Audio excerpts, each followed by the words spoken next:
안녕하세요 여러분. 니마마라 취업연구소에서는 공무원 공공기관 입사를 위한 모집 공고가 게시되어 있는 나라일터의 채용 공고를 분석하여 주기적으로 올리고 있습니다. 오늘은 한국자산관리공사 모집 공고를 분석한 일부 강의를 시작하겠습니다. 강의 내용에 관련해서 더 구체적인 컨설팅이 필요하신 분은 네이버 검색창에 니마마라 취업연구소 검색 후 블로그에서 상담 신청해 주시면 됩니다.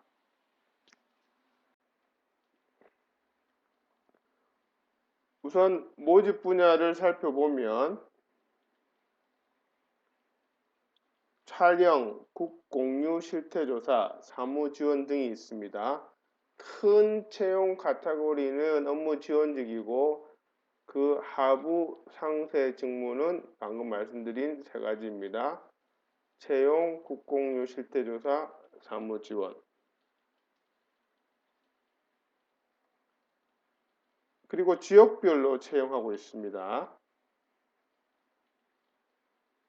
여기서 중요한 것은 직무기술서가 별첨되어 있기 때문에 반드시 직무기술서 내용을 반영해야 한다는 것입니다. 자, 그럼 지원 자격을 살펴볼까요? 공통적인 부분과 촬영 직무의 경우에는 구체적인 자격이 나와 있습니다. 자격 기준일도 눈여겨보셔야 합니다.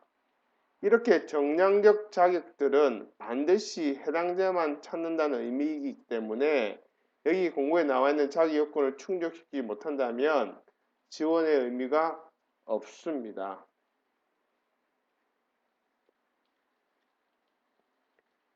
여기는 근무 조건에 대해서 명시되어 있네요. 근무사항에 보면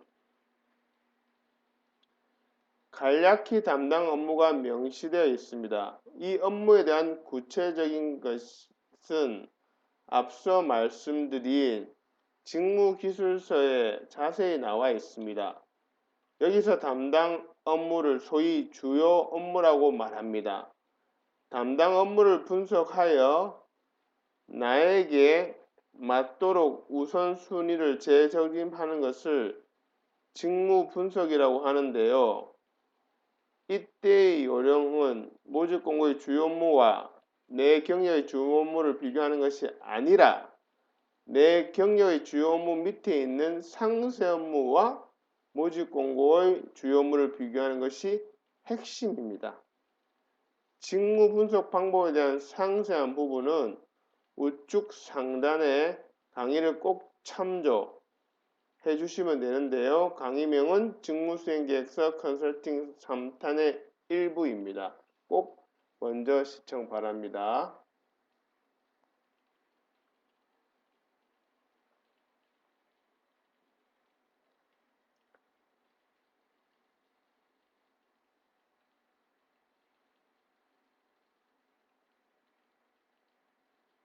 채용 절차에 대해서 알아보도록 하겠습니다.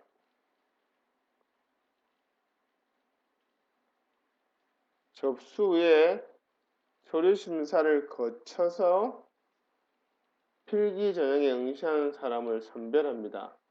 서류 전형을 통해 선별, 필기 전형 응시 후보자로 선택하네요. 필기 시험은 NCS 직업 기초능력평가 및 인성검사가 있습니다. 자, 여기에는 접수 방법 및 마감일이 명시되어 있습니다. 온라인 접수 방식이군요. 온라인 접수 방식인 경우에는 대부분 지원자가 많다는 걸 예상하여 서류전 검토의 효율을 높이기 위해서 온라인 접수를 받는 경우가 대부분입니다. 서류 심사 결격 사유에 촬영 분야의 경우 철저히 지원 자격을 검토하니 특히 촬영 분야 지원하시는 분들은 본인의 자격이 부합되는지를 면밀히 살펴야 하겠습니다.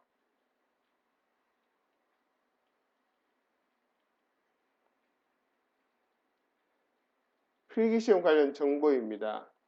NCS 직업 기초능력 관련 시험은 NCS 홈페이지를 참조해 보시면 좋을 듯 합니다.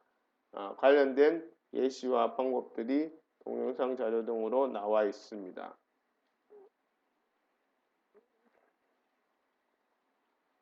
면접 전형에 관한 내용입니다. 심층 면접으로 공직 적격성과 개인 역량에 관해서 구조화시켜 질문할 것이라고 명시해 두었고요.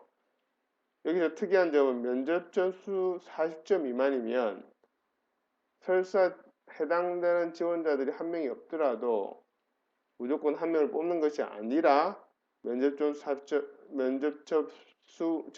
40점 미만은 무조건 탈락이네요. 그래서 여러분들이 나라 일터 모집 공고를 보시면 가끔씩 재공고란 말이 나와 있습니다. 네, 재공고라 나와 있는 것은 아마 이런 사유 때문에 그렇게 재공고를 올리는 것입니다.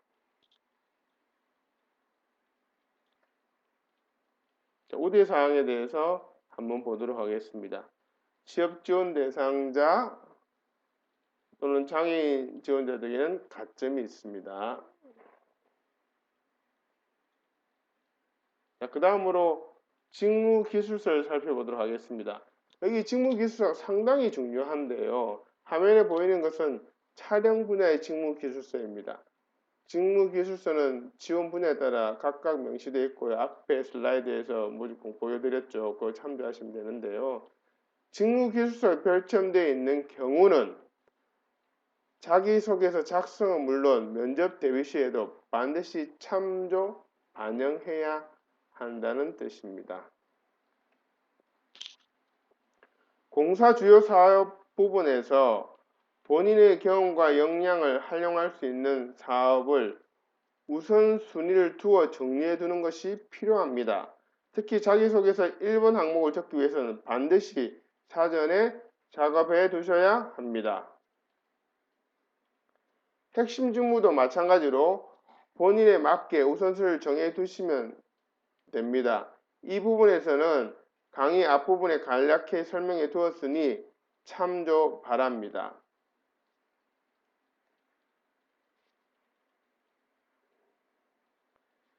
여기서는 필요 지식 부분을 참조하여 본인이 보유하고 있는 지식을 선별해 두는 것이 좋습니다.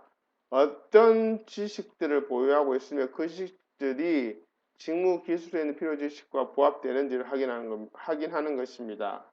왜냐하면 자기소개서 작성 및 차후 면접 준비 시 도움이 되기 때문입니다. 그리고 지식은 본인의 경험을 참조하여 앞서 말씀드린 방법대로 선별하면 됩니다.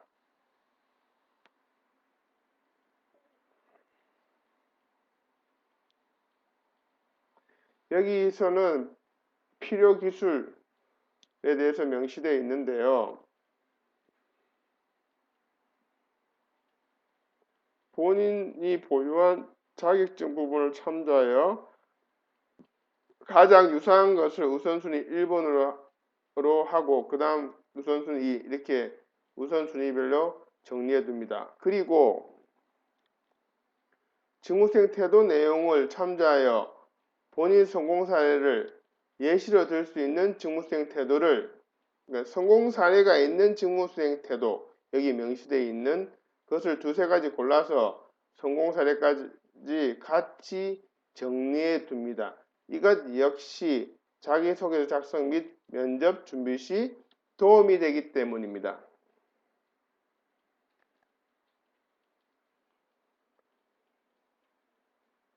지원서 작성을 클릭하여 필요한 정보 입력 후 작성에 대한 양식들이 나타나는데요. 우선 기본 인적 사항 및 우대 사항에 대한 기록입니다. 그 다음으로는 경험 및 경력 사항에 대한 작성입니다. 명시되어 있는 설명대로 작성하시면 됩니다. 경험과 경력의 차이도 상세히 명시되어 있으니 참조하시어 작성하시면 되는데 한 가지 주의할 것은 이렇게 자세히 명시되어 있는데도 불구하고 비워두거나 한두 개 정도밖에 작성하지 않는다면 불성실로 판명되어 서류 전형 통과가 어려울 것입니다. 그것은 앞서 모집 공고 제가 분석해드린 부분을 다시 한번 보시면 모집 공고에 서류 심사 결격 사유가 불성실 부분 등이 있습니다. 그걸 다시 한번 참조해 보세요. 자, 이제 오늘의 하이라이트 자기소개서 작성이네요. 여러분들의 작성을 돕기 위해서 제가 문장으로 된 틀, 즉 프로그램을 만들어 놓았습니다. 면접관에게 가장 잘 인지되기 위해서 틀을 짠 것이며 여러분들은 땡땡 부분만 채워서 작성하시면 됩니다. 구체적인 작성 방법은 상담 신청해 주시면 이 영상 더보기를 보시면 상담 신청한 것이 있습니다. 여기서는 자소서 항목에 의도하는 바가 무엇인지, 즉 면접관의 의도가 무엇인지를 중심으로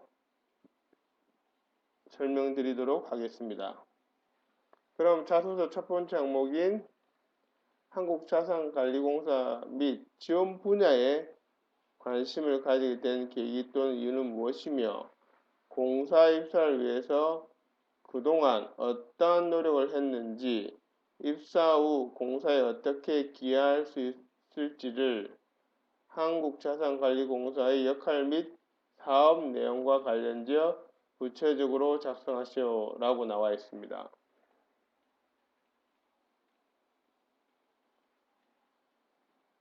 직무기술서 전체 내용을 아래에 예시되어 있는 프로그램에 해당 단락에 반영해서 작성해야 합니다.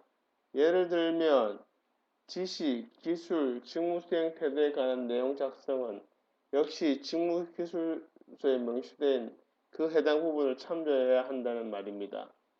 지원자가 한국자산관리공사의 사업 내용 및 비전 등을 숙지하고 있는가, 그리고 그것에 대한 부합한 역량을 가지고 있는가, 그 역량을 갖추기 위해 얼마나 잘 준비했는가, 마지막으로 그런 역량을 활용해 어떻게 기여할 것인가 등에 대한 면접관의 확인사항이 여기 자소서 항목의 주요 골자입니다. 이런 것을 반영한 자기소개서 1번 항목에 대한 예시는 여기를 참조 바랍니다.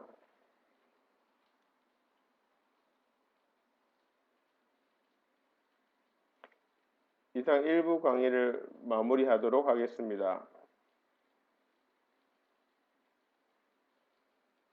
맞춤형 컨설팅으로 고민을 도와드리겠습니다. 공공기관 입사 지원 고민을 도와드리겠습니다. 한국자산관리공사 모집공 분석 2부도 기대해주세요. 구독, 좋아요 부탁드립니다. 감사합니다.